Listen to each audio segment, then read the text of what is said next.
Grandmama used to pray, oh Lord, please save them from the evil snares and all the dangers that entangle. Yea, though they walking through the valley of the shadows, just prepare and make them fit for every battle, because I know they bound to come, and I know they bound to fall, but in your bounty, Lord, preserve their beautiful. Right, we still survive and offer grandma's prayers, surrounded by the jungle and the lion's den. Tread light, cause these traps is inconspicuous. They hide right in plain sight, thinking we don't see them when they linger. Look right beneath the surface, then leave a trail of corpses. Crisis, prices, your life a disposable commodity, like living in this fantasy, conditioned to believe that the system even cares whether selling CDs or walking or driving or reading. Look, they don't even need a reason, it's just you breathing and being black. When it's such a pretty fall, it don't seem like we falling at all, at all. It's just a GMO dream, where things are never really what they seem. Please cue the violins, tell them just to play me something pretty, cause this gritty city got me screaming bloody murder. Said it got me screaming. This gritty city got me on some. Look, get your hand up on my pocket. Distraction, so lazy they use the same tactics, like condom with some trinkets. Just don't let them get to thinking. That light bulb gets a blinking. You know niggas and ideas. Oh dear, my dear, you may not know me, but I know you very well. Foresight, they say hindsight is 20/20. Well, tell me something, we gotta see that history is on repeat, and maybe it takes a beat and a melody to speak a little louder than the message in the clouds or the essence in the air. I swear, my God is just so clear that a system driven by fear can never give us nothing but more of the same things. Oh, when it's such a pretty fall, it don't seem like we falling at all. It's just a GMO dream, where things are never really what they seem. Please cue the violins, tell them just to play me something pretty, cause this gritty city got me screaming. It's murder. Got me screaming, got me. This gritty city got me on some. I'm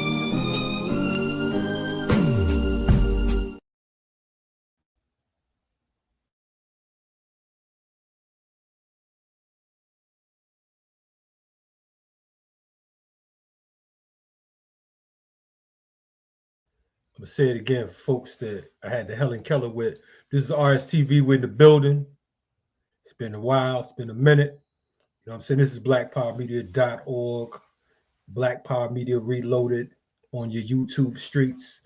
Today's a good day. You know, shout out to all the supporters out there who've been holding the line and holding strong. We are growing. Anyway, perfect day to be alive. You know what I'm saying? There's a lot going on in the spirit of revolution. And we want to keep that tradition going, keep on our part. Today, as always, you know, we have, you know, some of the most amazing content. The most amazing content as always. You know what I mean? But today is a very special day. I wanted to invite on a brother, a comrade who is no stranger to the platform. Someone I've been knowing for a couple decades. That's been putting in work. It's putting in serious work. One of the pioneers of this thing called revolutionary hip hop. You know what I mean? One of the pioneers. One of the brothers that not only a pioneer, but someone that many would say is controversial. And usually when you hear someone being described as controversial, it means that they are anti-establishment, or they're not going along with the flow of things, with the swing of things. You know what I'm saying? They're not going along with the norm. This brother right here, founding member of Public Enemy, freedom fighter, been doing this thing for quite some time. Always constantly, I don't want to say reinventing himself. I would say constantly evolving, because we have to recognize that there's no revolution without evolution. Some folks get caught up in their time capsule that they think is actual factual. But this brother right here, he's a natural. Y'all like that, huh? But anyway, I'm gonna get it started. My man, Professor Griff, will be coming to the scene soon. As you know, he's a host here on Black Power Media. Make sure you check out Arm the Masses every Monday and Wednesday on this platform, 12 noon EST.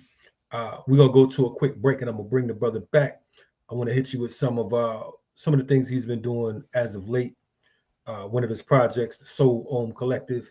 So y'all check it out. We'll be right back at you. This is RSTV on Black Power Media. Let's get it in.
That was so on.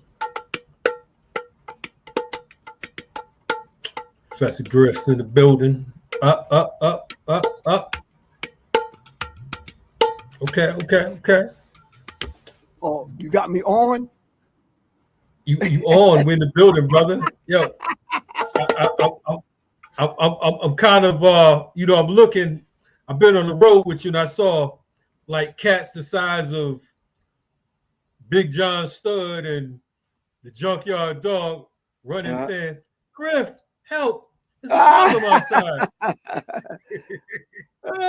and you laughing, but it's an actual fact, right? You know what I mean, Griff down in Florida pulling gates and trees out the ground to fight off the evil villains. 'Cause now I look on the joint.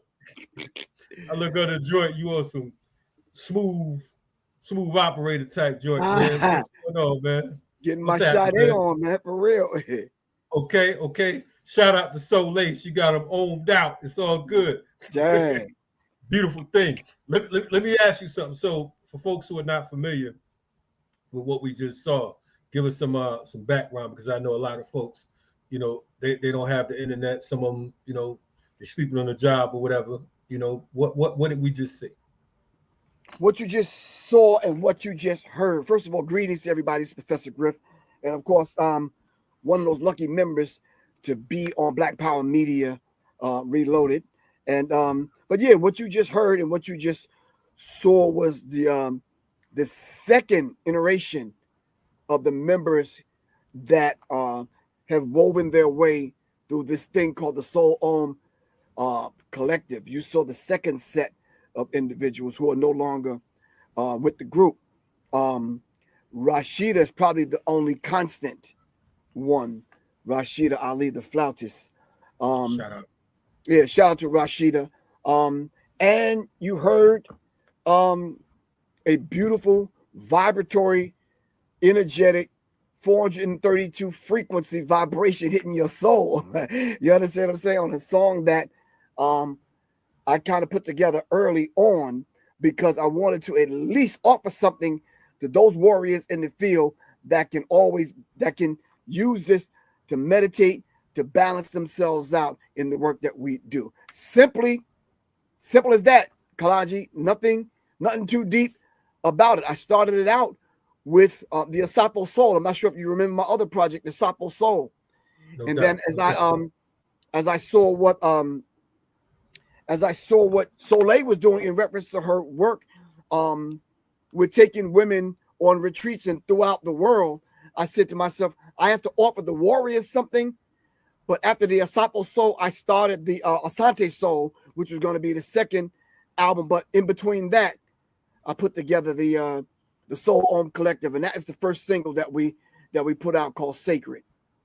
No doubt. That Yes. was solid, nice and crisp. I think that for many of us, they go back to the days of PE. We talking about the 80s. PE came about like 86 or something like that, or what was the situation? Yeah, first album came out 87, but we started getting together in 1986. Yeah, I was 26 years old then. Wow. That's been a few days, bro. You know right. what I'm saying? But 86, 87, first album drops in 87. For folks who've never heard that story, you know what I mean? I want to kind of fold through it because I think that it's important, because I think that what happens is, right now, for folks like you and I, we're talking about 3 generations have come since then, right? Right. So you have, you have the boomers, you have Generation X, you got the millennials, now you got Gen Z, and a lot of these folks might not be familiar, and a lot of folks aren't even familiar with hip hop culture itself. So I want to kind of briefly, go over the formation and foundation of what became known as Public Enemy. How did that come about? If you don't, and we've talked about this in the past, so but at the same time, again, we're looking at the fact that there's always someone on TikTok or whatever that just came out the womb, and they like, yo, what is Public Enemy? So if you could give us a brief on that, brother. Well, when you look at it from where we sit right now, having to dial everything back and hit the reset button, it basically started out Chuck being the vocalist, being the main writer, was always there, whether he was on the Delphi radio or whether he was just at the gigs. You understand what I'm saying? I was already DJing, already rolling with Spectrum, RC's Music Machine, and then I had a little DJ thing happening with my nephew. Shout out to Boulevard, shout out to Little Griff. And then when I got with Spectrum, though, we formed that kind of DJing unit. We used to do the gigs, and of course Chuck was there because he was Hank's partner. You understand what I'm saying? And Chuck would get on the mic, and we would have this little period where we would bring people up to kind of do certain things. But in a nutshell, Chuck and Flavor was on the air at Adelphi University, and I think one of the members of Run DMC heard him. You understand what I'm saying? And then the process of Rick offering him a deal as far as a record deal, didn't want to do the Chucky D project, and from that point on, started pulling people in to do the thing that people know today as Public Enemy. We were working with Terminator X already. Well, he was working with Terminator X already. I was friends with KG, Keith Shockley, and Hank Shockley because I used to live in the house with them, and we all used to live right near one another. They lived 3 doors down from Flavor Flav. I lived right around the corner, so everyone kind of knew everyone on the music scene. Everyone kind of knew one another. So when Chuck pulled everyone in to that unit called Public Enemy, it took shape and it took form then.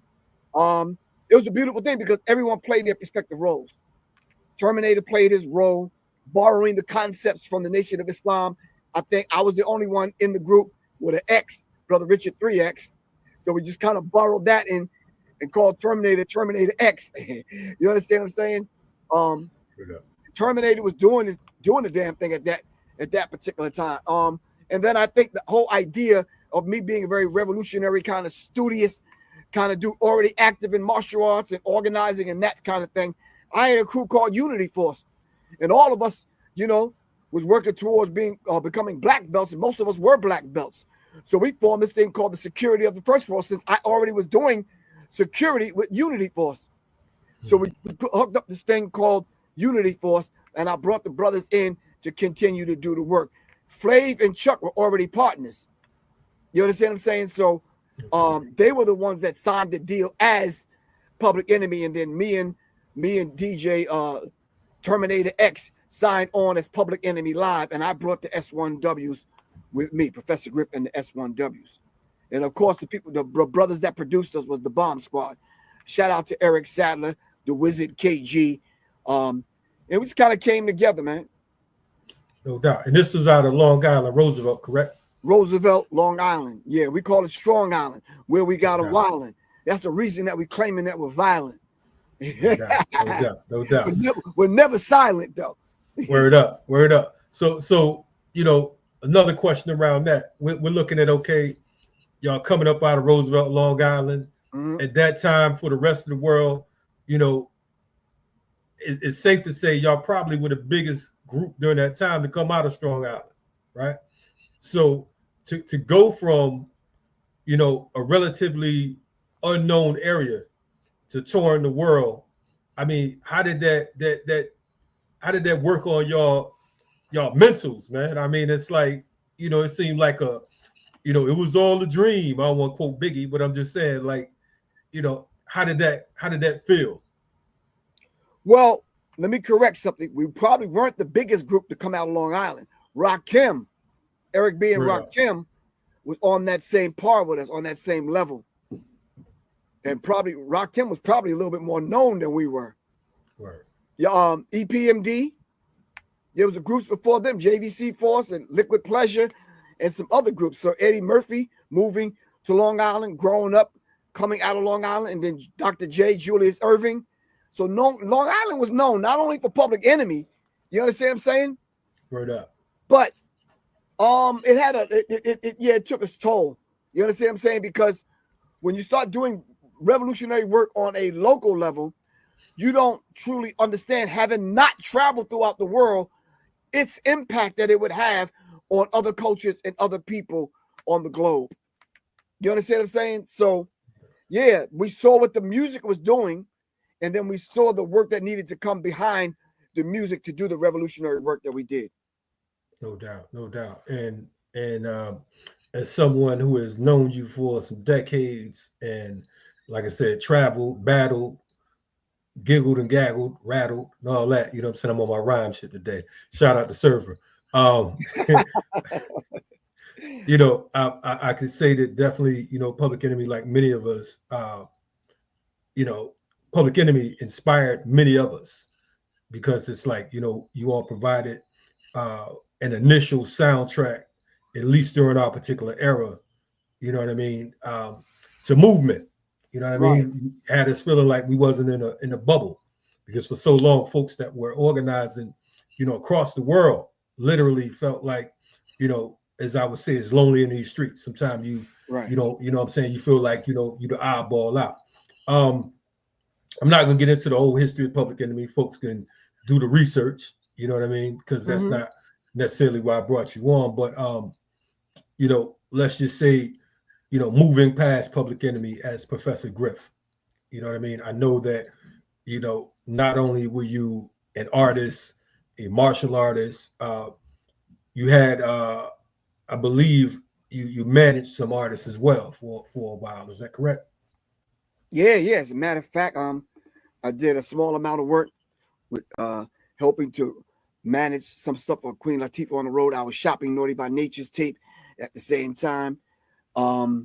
There's a few artists, I don't think they want me to mention them, but there's a few artists that I manage. Yeah. There's a few songs that I helped co-write under a different name. So those things are out there, but those things we just kind of have to keep sometimes on the hush because of the other work that I'm doing. People, they find themselves not wanting to be associated with who and what I am. You understand what I'm saying? But the work that we're doing is a lot larger than all of us, bro. Well, I noticed there's a whenever you get on certain people's shows, they get shut down. Ain't no APAC money or nothing. So I guess if I was expecting a check from APAC, ain't nothing happening now because I brought you on here. But anyway, what? But I do respect the fact that they want to keep that on the hush, and I respect that. And because of my revolutionary work, which now is commonplace, you understand what I'm saying? Yeah, with what a lot of people are saying and doing, people just refuse to want to work with me. But that's a beautiful thing because I know who my allies really are. No doubt. And and for folks who like to pause and clip, we ain't looking for no damn APAC money. So, let me just clarify that. You know what I mean? Cats lose their mind. I heard them say it. Anyway, for, you talk about revolution, you talk about movement, you talk about, getting your ex, and so on and so forth. What would you say drew you to movement, revolution, etc.? Because, I mean, keeping it a buck as far as, hip hop, and particularly with artists as a whole, oftentimes, they start off on some movement foundation, and sometimes the music kind of takes them, to being in it for entertainment purposes only. What drew you to movement, and what has helped you to maintain being involved in our people's liberation? I think the thing that drew me was hearing the histories, hearing the individuals, knowing and seeing and knowing those stories that was instilled in me. Me, Chuck, Flavor, I think of the three that was in this thing called the African American Experience, ran by ex-Black Panthers at Hofstra University. Every summer, I think for 5 or 6 summers, I was like 9, 10 years old. I've already came through my rites of passage, already did the things that you see some of the people doing in drumming circles and all of that. We had that already. Came through those African-centered organizations and that portal, so to speak. Came through that gateway. Got all that information. Did the African American Experience shows for 5, 6 years. Had the handmade dashikis, and you understand what I'm saying? Had the knowledge about certain African languages, knew some of the customs, knew some of the leaders at that particular time. So then when I kind of grew up, it was already instilled in me.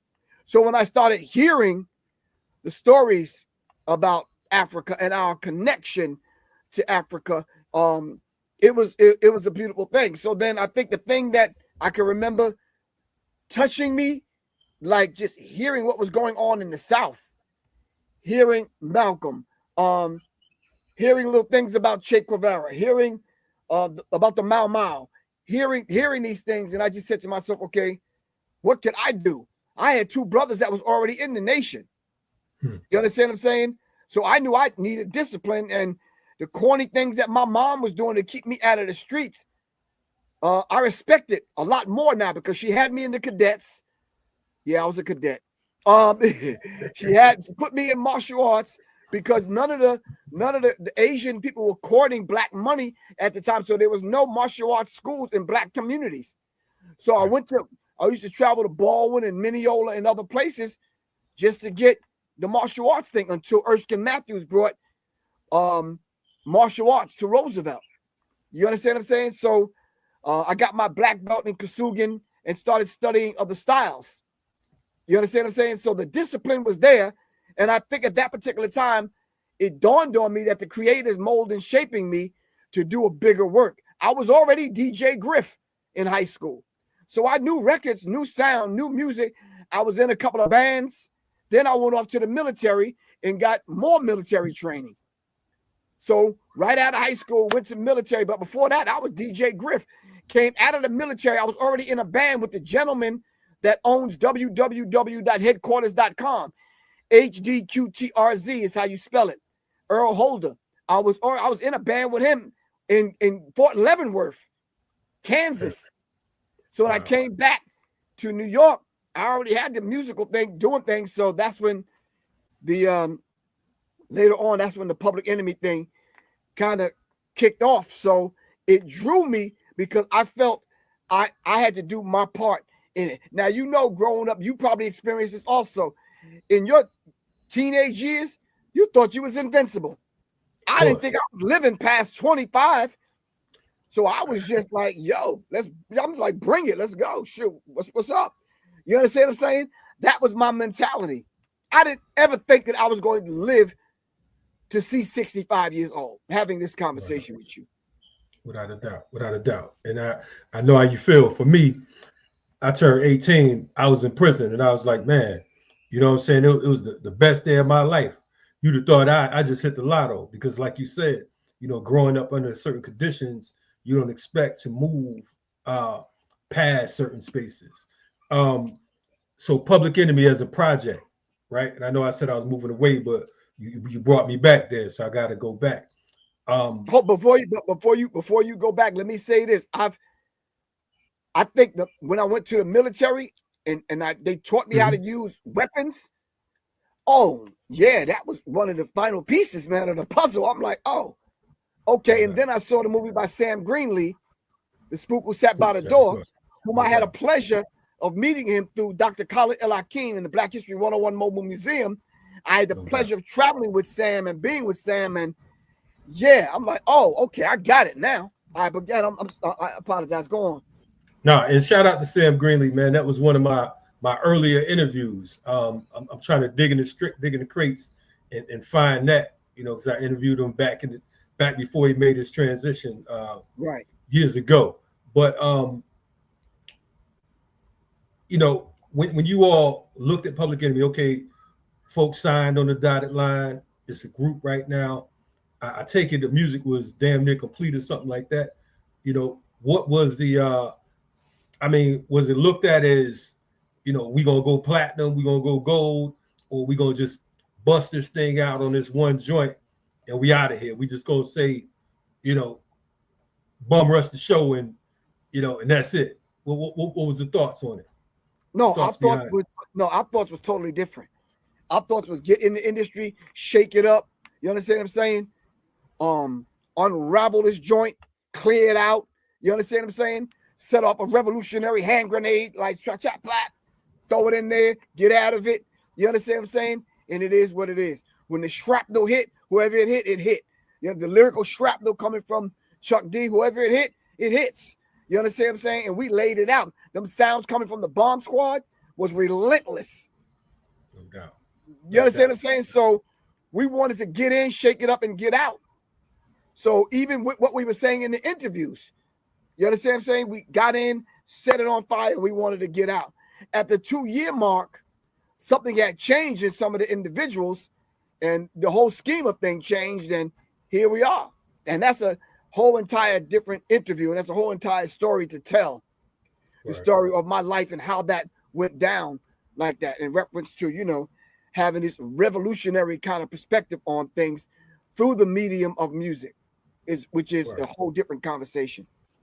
No doubt, no doubt. I mean, and again, it was an amazing time period because you're talking about actually hearing revolutionary music on the block. You had brothers that were in street organizations, brothers and sisters that was just on the block, on the streets, and they bumping Public Enemy. They ride down the street, bumping PE like it's, like it's is what's going on. You know what I mean? So yeah, so definitely salute for that.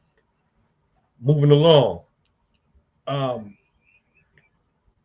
You produce music, like you said, you managed some artists, you became an author.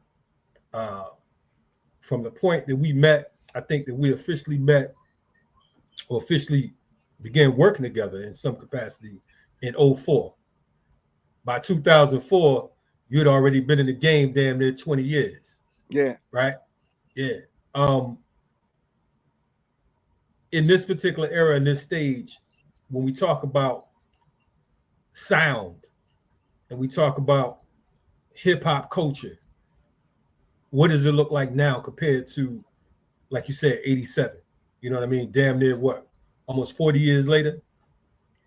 Right. It's vastly different then, simply because hip hop in and of itself was the movement. Inside of the movement called hip hop, there was things going on that affected the entire globe. You understand what I'm saying?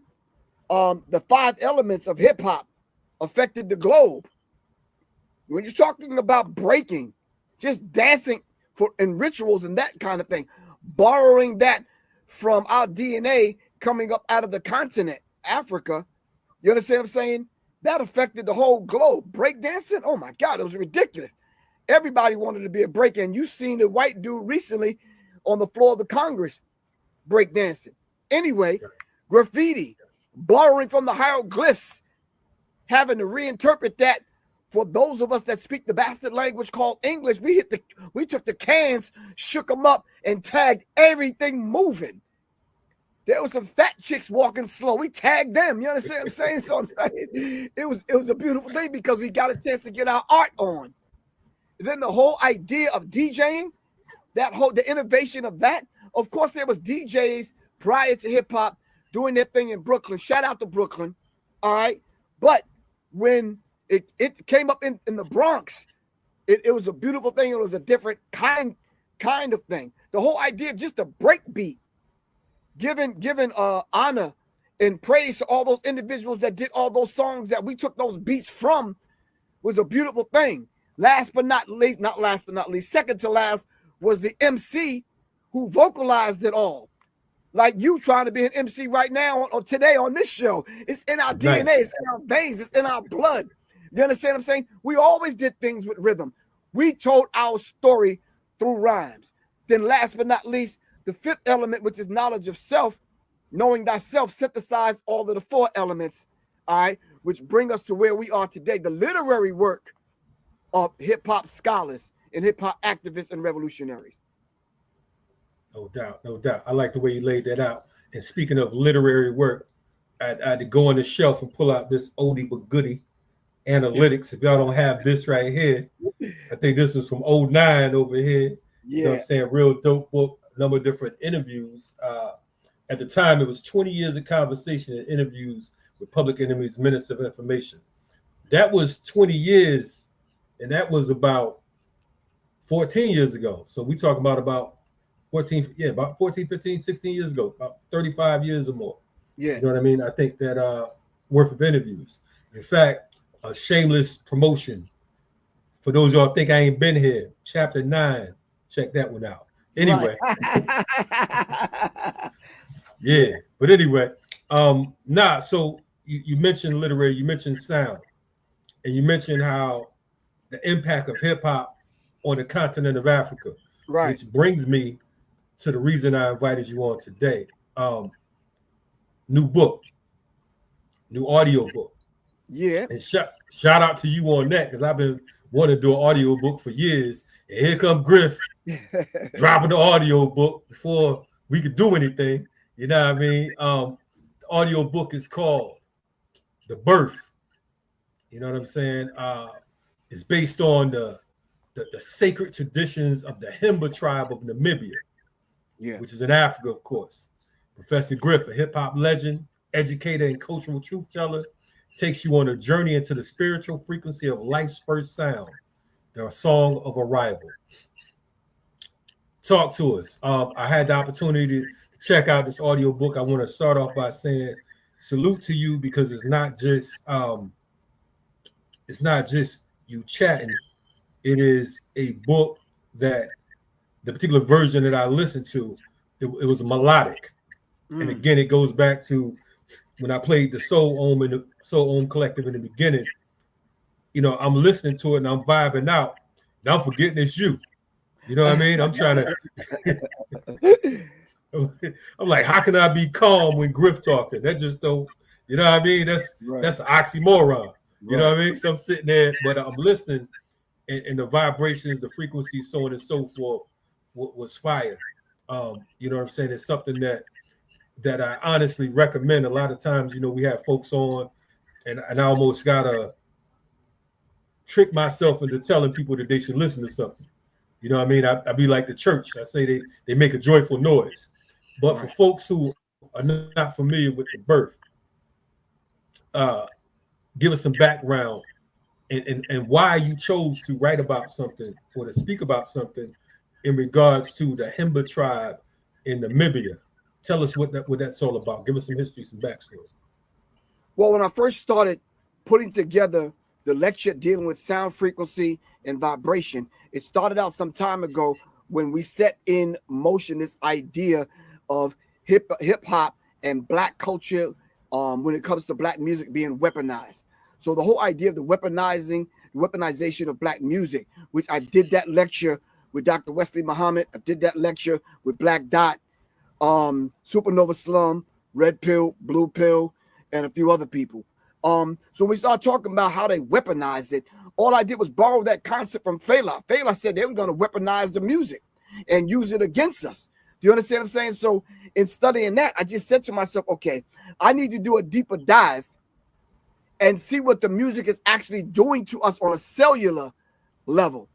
So when I started putting together, I think the last lecture that I was doing with Soleil in Capitol Heights, we was talking about sound, vibration, frequency, and that kind of thing.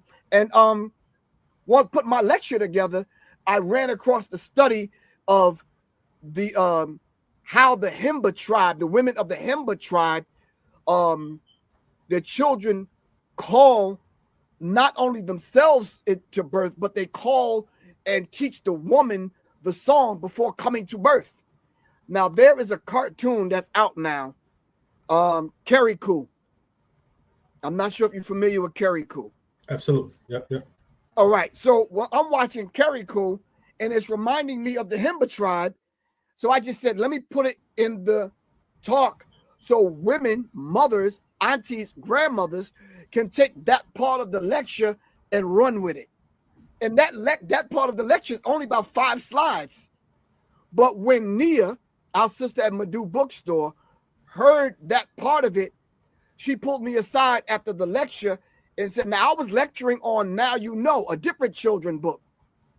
But I was talking about sound frequency and vibration and raise the vibratory pitch of our thinking into the mind of God.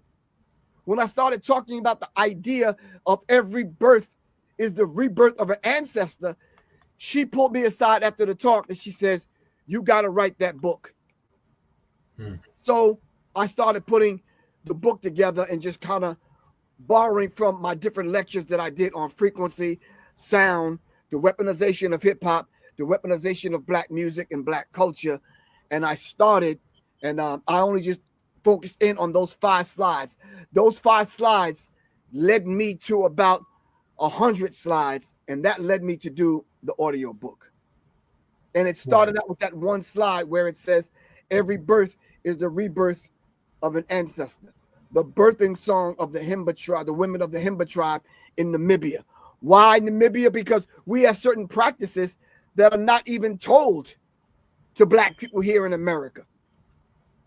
Black people in Africa speak 2,000 languages.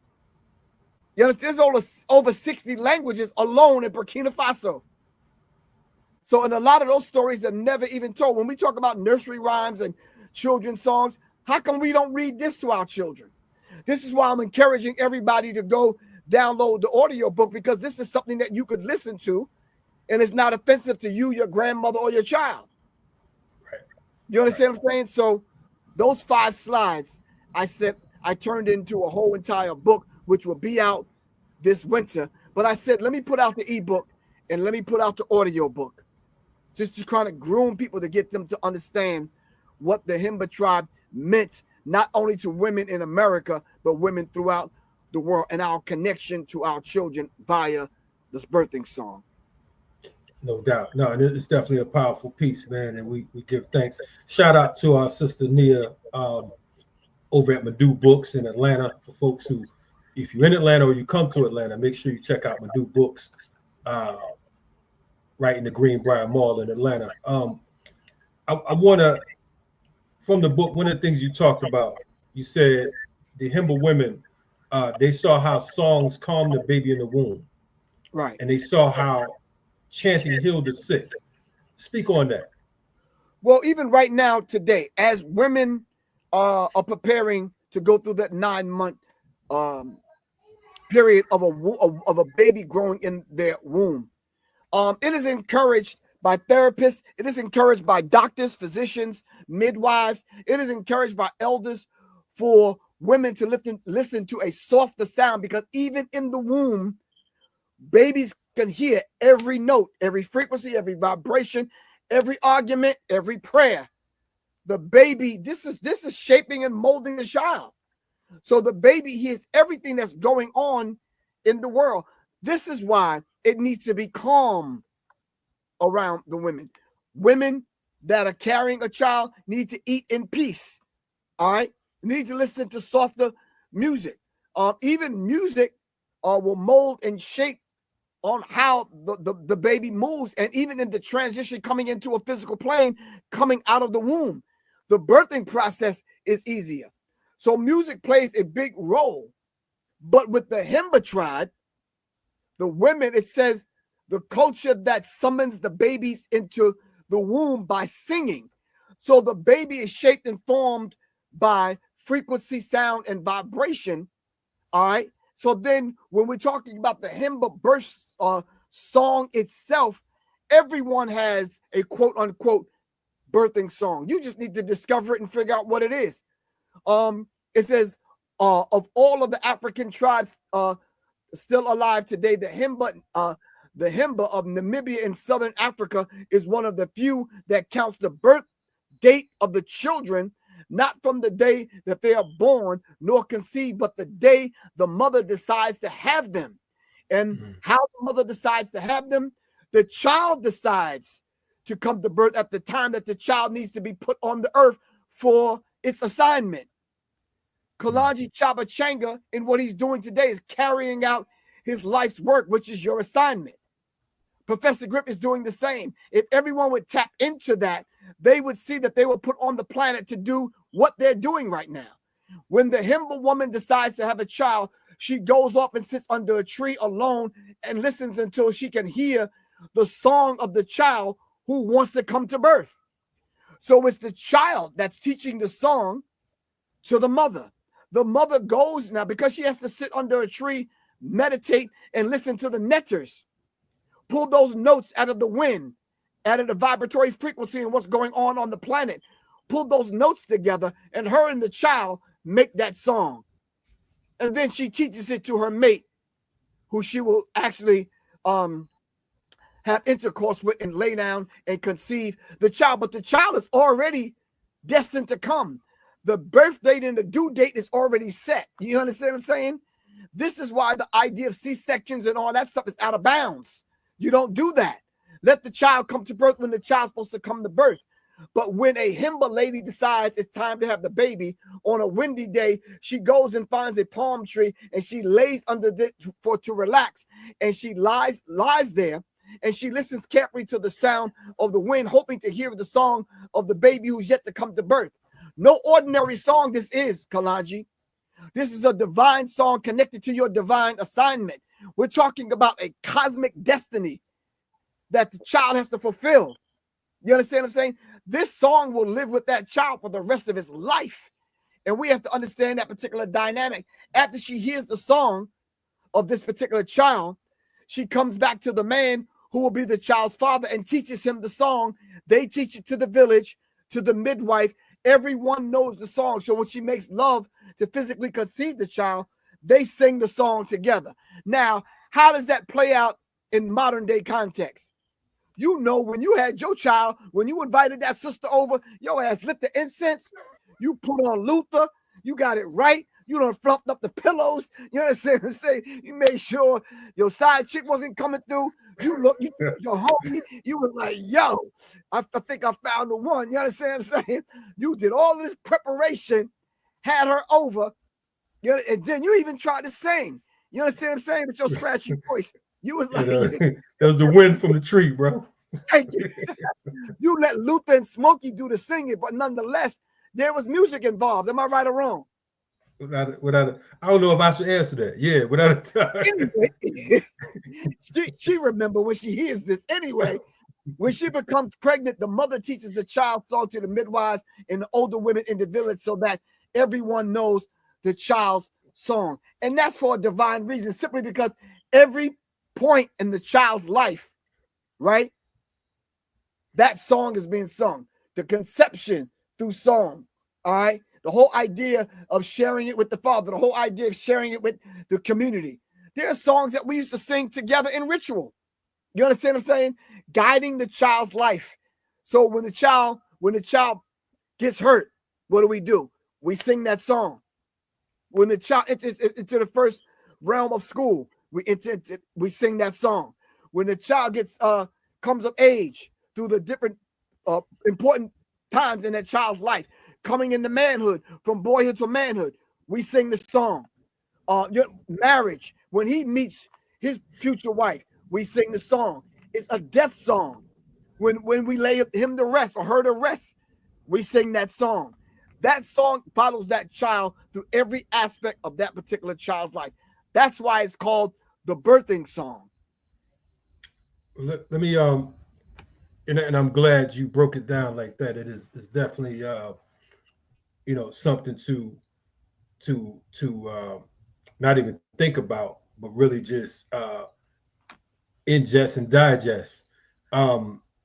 Soul music itself. Right. Is there a connection between this frequency and the actual concept of soul music? You know what I mean? Would you think that would be something that has that connection, or? Of course. Or is it okay? Inside of the concept of soul music is music that resonates with the soul. Do you understand what I'm saying?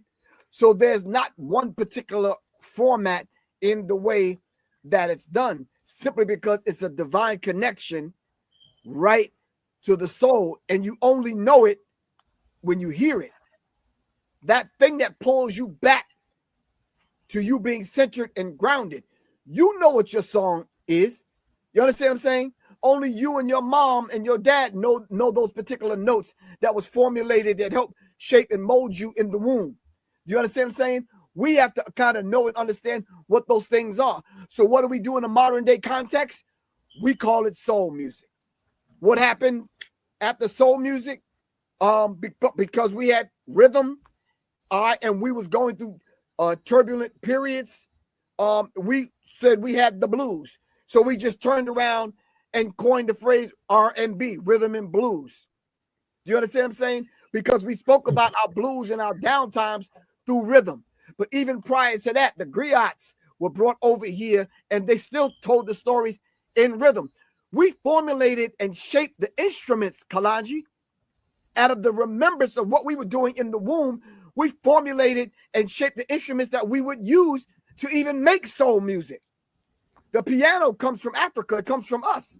The guitar comes from us, similar to the sitar. You understand what I'm saying? But now we have the guitar. You follow what I'm saying? The wind instruments, the flutes, come from us. The djembe, all right? The whole idea of nurturing an animal till it's time to take the animal to slaughter and saving the animal's skin that you would use to put over a branch of that same tree that your mama sat under to make your djembe drum. The udu that I play today is the water pitcher for the women in Nigeria. You understand? With the animal skin. You understand what I'm saying? So okay. we have to understand. So we have to understand. So out of that concept, we birthed all the genres of music. All we did is change the frequency and the vibration. Sometimes we kept it at 45 beats per minute. Sometimes we lowered it down to 33 and a third. And when you really want to get funky, we drop it down to 78. And then even slower than that, some of them slow songs at 60, slowing your heart rate down. Because when you met that sister, your heart was beating. You understand what I'm saying? That's how it went. That's how it went. No doubt. I had to check with you. Shout out to as you talking, I'm thinking about our brother T. Owens Moore. Shout out to T. Owens Moore, because yes. I'm thinking about the science of melanin. So with that, because as you're talking about this frequency, you can't discuss frequency and soul music and vibration without acknowledging melanin. For you, like with this book that you just dropped, you know what I'm saying? You're talking about the birth.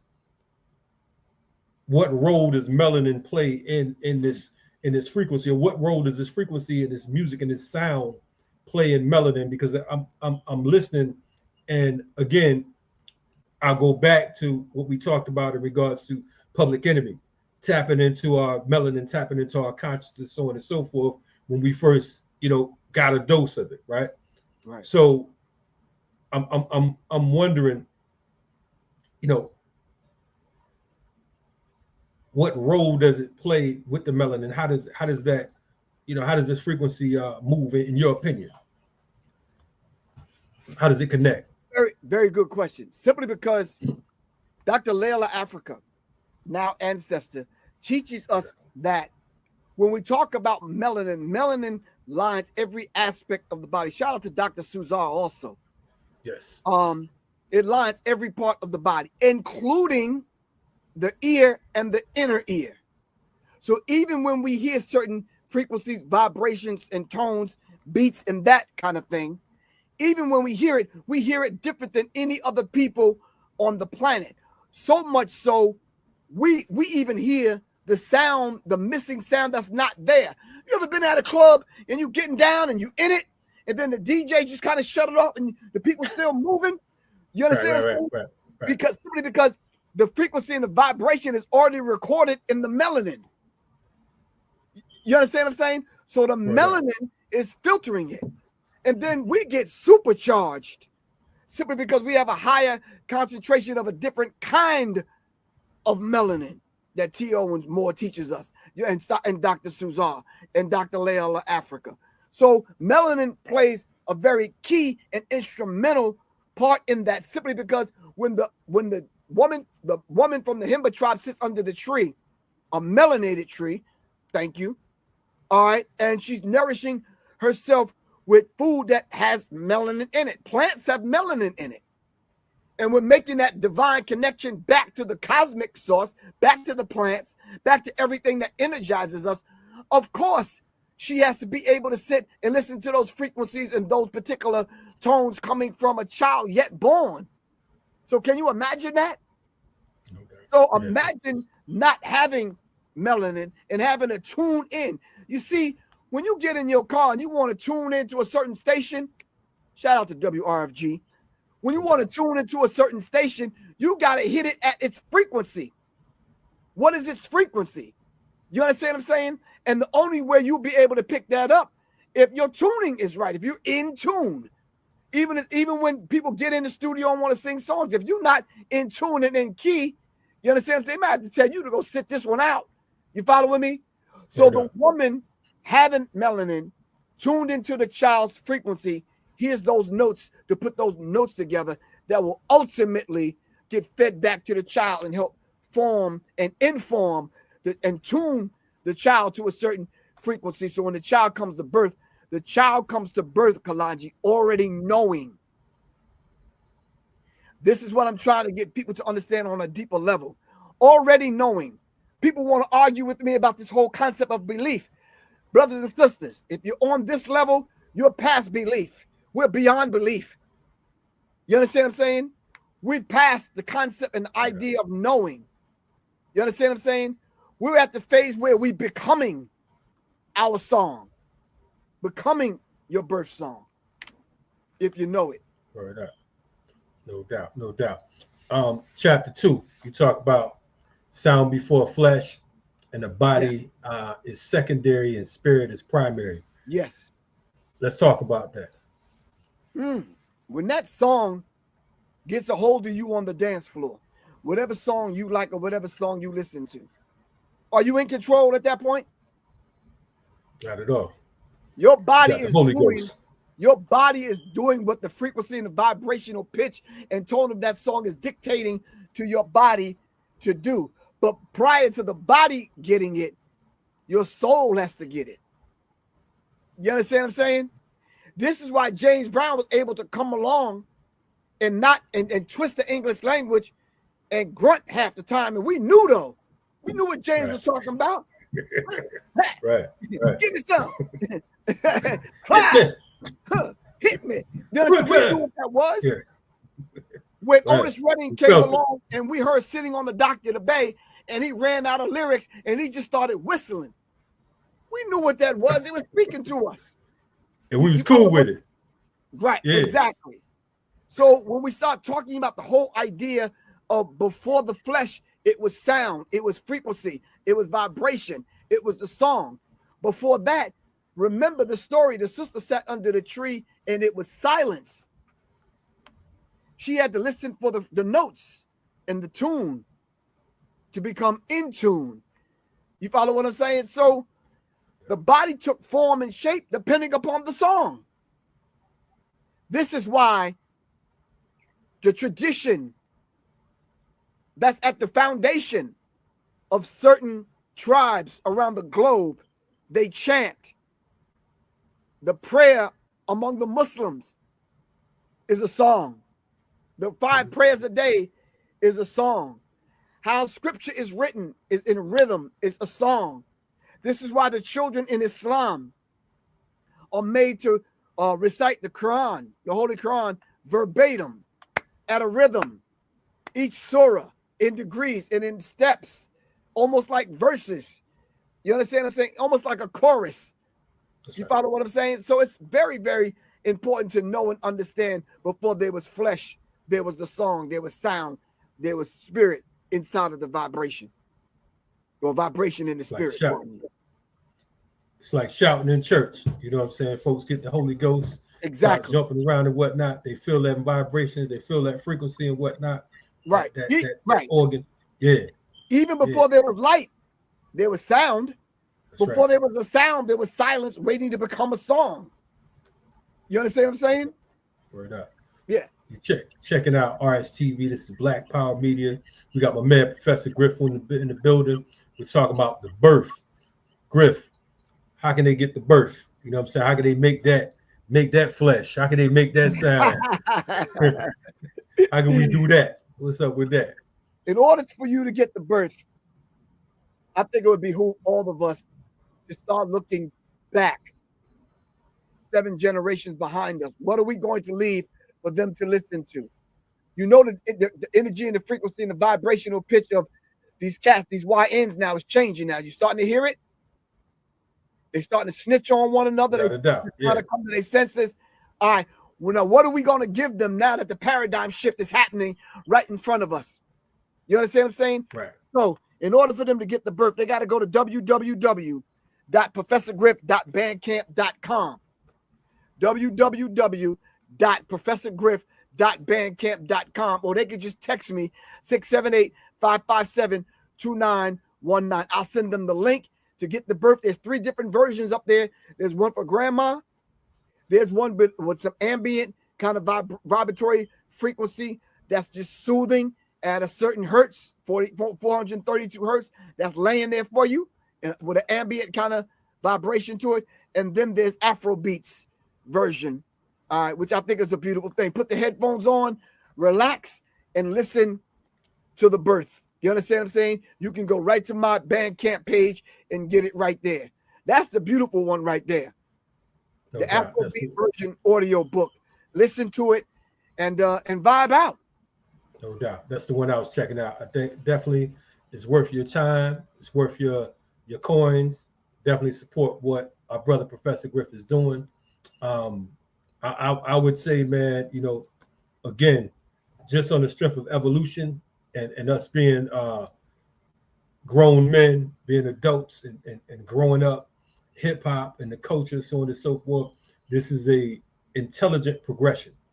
It is a natural progression if we're talking about growth. Like I said earlier, there's no revolution without evolution. The problem is so many of these folks get stuck in these time capsules. You know what I mean? Folks want to remix the 60s. You know, you even have some brothers and sisters that get out and they're stuck with where they came in. You know what I'm saying? If you went in at 19 and you come out at 69, sometimes, you know, you have the same politic, but you have to be able to evolve.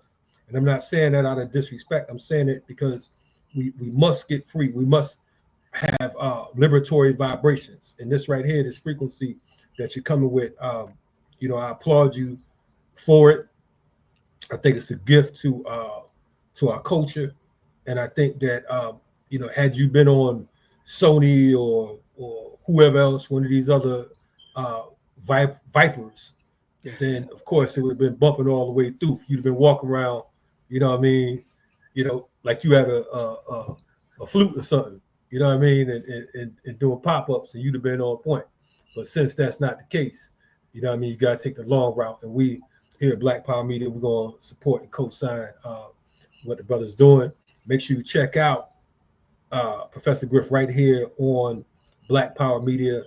Arm the Masses is the joint ATM. Arm the Masses. Yep. You know what I'm saying? Make sure you check out Arm the Masses every Monday and Wednesday, 12 noon EST. We love, support, and salute Professor Griff for coming through when we was in the middle of the fire. You know what I mean? A lot of folks try to duck and dive and all that type stuff and dodge because they thought it was going to get hot. They thought the boat was going to go down. But of course, we weathered the storm because, in the mortal words of our brother from Chicago, we don't die, we multiply. You understand what I'm saying? That's what we do around here. Right. But anyway, give thanks for your works. Give them that site again, if you don't mind. No problem. www.professorgriff.bandcamp.com. You could access it through professorgriff.me, but right there that's the Bandcamp page. All of my work is on there.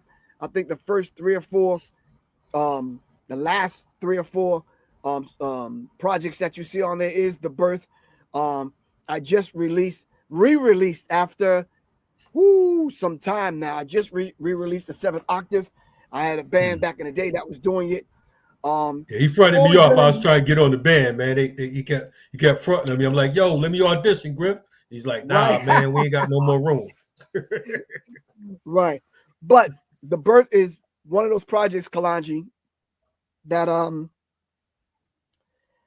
really dear to me because I finally get a chance to let people see the professor side of me. Right. And a lot of people don't get a chance to see that. They just think I'm rah, rah, rah, rah, rah all the time. That's what I thought. No, I'm joking. So a lot of times when you dive into the professor side, you say, oh, okay, this brother does get kind of deep. You understand what I'm saying? I want to be able to call some musicians to the table to discuss this. Yes. You understand what I'm saying? Simply because I had a conversation. This is my last point I want to make. Had a conversation with somebody that was trained in music because they know how to read sheet music. I said, I'm gonna tell you like my elders taught me. That's kindergarten stuff. When you actually have to read notes on a piece of paper, no. Music is not something you put in you. Music is something that you bring out of you. Serious. You understand what I'm saying? Okay. So by you reading stuff on a paper, that's child's play, man. Ray Charles and Stevie Wonder were blind. Stevie Wonder still gave us the inner vision. album. You understand what I'm saying? Come on, man. About, man. Yeah. You know what I'm saying? Man, I mean, Stevie, you listen to some of his music now, Right. and it's just like, you know, you blown away. I was listening to All I Do. You know what I'm saying? And just recognizing that brother wrote that when he was 16 years old. Right. 16 years old. In fact, he wrote it for what's her name? They was singing Tammy Terrell. Okay. And he let her put her version out. And then he came back and like after she transitioned, maybe 10 years later, and I believe 1980 or 81, and dropped that joint right there. Like what 16-year-old can come with some lyrics? A 16-year-old brother that's blind, and still to this day, you know, his discography and like you said, folks like Ray Charles, you know, being able to see the rhythm without that physical sight. Right. You know what I'm saying? Right. That's what you're talking about right here when you're talking about that frequency and all that. I also I'm gonna suggest that folks check out Rebel Alchemy, the joint that you and Soleil put out. Yeah. You know what I'm saying? A few months ago. Definitely y'all should pick that project up. You know what I'm saying? I'm loving seeing the two of you on the spiritual side of things. And I think that it's you know, because it's necessary. I think again, when we talk about movement, we talk about war, we think physical. You know what I'm saying? We think physical and mental. And then you have some folks that say, well, I'm not spiritual. There's a difference between religion, being religious, and spiritual. If you don't have a spirit or you don't have a soul, I mean, shit, what we talking about? Right, exactly. You know what I mean? Right. Sound like AI to me. You know what I'm saying? You know, not necessarily because AI to us is you know, yeah, it kind of means something different, and we know what they access in order to bring about AI. That's ancestral. That's ancestral intelligence. Shoot, without AI. a doubt. Without a doubt. Without Right. a doubt. Yeah, yeah. But definitely want to thank you for coming on today, brother. Any closing words you want to leave the people? Yeah, I just want to let people know that it's a deeper, much deeper dive into the book, the birth. You would probably have to listen to the audio book about 3 or 4 times to pull out its nuances. You understand what I'm saying? To pull out the lessons that might get by you. You understand what I'm saying? This is definitely something that mothers, midwives, elders, those of us that are responsible for young people, we need to let them hear, especially the sisters. You understand what I'm saying? So when we start talking about the female artists that are out now in the subject matter that they're talking about, if we don't offer them something different, then of course they're gonna gravitate towards that. Let's offer them something different and begin to get in front of this paradigm shift. You understand what I'm saying? We always say revolution is not an event, it's a process. Well, this is part of the process, and music is a big part of our lives. Let's begin the process of taking it back and marrying it back to who we are as a people. No doubt, no doubt. Gratitude for coming on. Make sure y'all check out Black Power Media every day of the week. We got something hard body coming. I want to remind folks have been asking about the Rise Up International Morning Show. It's back in effect next week on the 16th. Make sure you check out the Rise Up International Morning Show. We got some brand new styly coming along, guest host, so on and so forth. Hopefully we can get Griff on there one day. You know what I'm saying? You know, I know he a threat to the establishment. You know what I mean? So you don't want him to break up your early morning with your coffee. But be on the lookout. We'll be coming soon. Rise Up Morning Show. This is RSTV. We on Black Power Media. Till next time.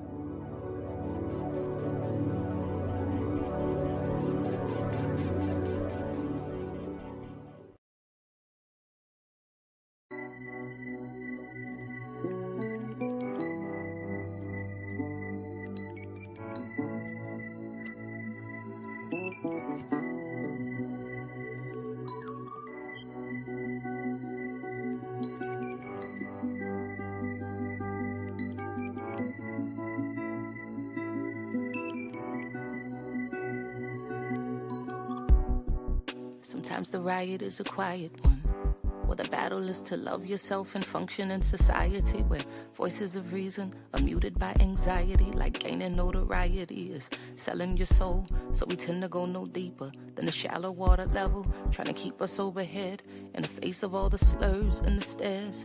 Mentally frozen, paralyzed by fear of failure and success. So we lock, stock, barrel, running while it's crumbling. All these towers and they're babbling, but the baby's in the bath and the stash under the bed. On my head, spinning from the circles and the puppets and the strings that they pull, then we move.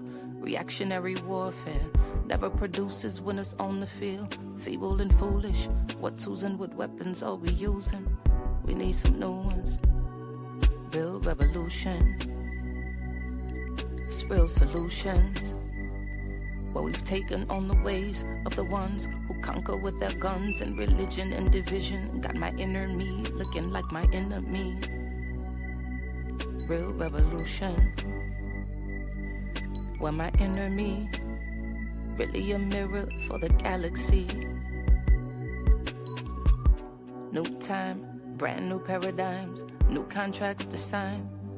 They thought that this would all be televised, though it's happening right before our very eyes. It's on the inside, with their guns cocked. When that rock drops, standing on the rooftop, praying that the mountaintop can live inside the valley. People tell me the reward is somewhere off in heaven, like heaven's only in the sky. A chariot's a swinging, like God is something separate from yourself, from your wealth, from your lover, from your neighbor. Oh, your savior is coming in your own name, coming with the face the same. Real revolution, it's real solutions. Where we've taken on the ways of the ones who conquer with their guns and religion and division. Got my inner me looking like my enemy. Real revolution, where my enemy is really a mirror for the galaxy. And so we lock, stock, barrel, running while it's crumbling. All these towers and they're babbling, but the baby's in the bath and the stash under the bed. Hold my head, spinning from the circles and the puppets and the strings they pull, then we move. Reactionary warfare never produces winners on the field. Feeble and foolish, what tools and what weapons are we using? We need some new ones. It's real revolution, producing real solutions. Because we've taken on the ways of the ones who conquer with their guns and religion and division.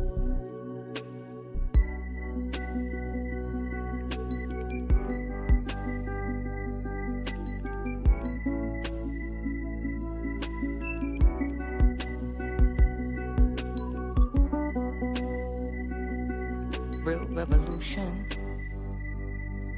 where my enemy is really a mirror for the galaxy.